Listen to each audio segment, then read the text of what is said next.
Merjemja, që Zoti Xheleshanu e lavdroi në Kur'an që e vogël dhe që ishte në gradën e devotshmërisë dhe të adhurimit, krahasoi me njerëzit më të devotshëm të kohës saj, madje edhe më pas.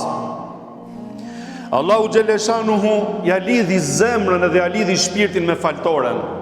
Dhe ajo fale dhe adhuron të Zotin, dhe përveç kësaj, imagjino një fëmijë i vogël që i vogël tritet i mbar, nuk din ç'është e keqja, nuk din ç'është pisliku edhe zullumi, nuk din ç'është që të ofendosh edhe të shash ose të hysh në hak dikujt, por ishte e dedikuar vetëm për Zotin e saj dhe vetëm mirë buronte nga zemra dhe nga shpirti i saj.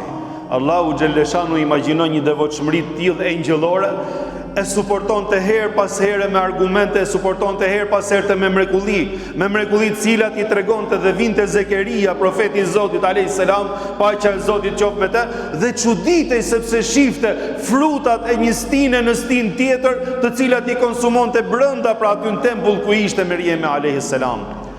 Dhe i thot një ditë, "Kale ya Maryam anna laki hadha."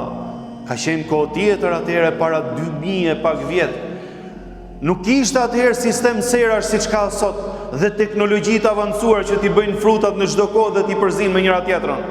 Atëherë ishte gjithçka e thjeshtë dhe modeste.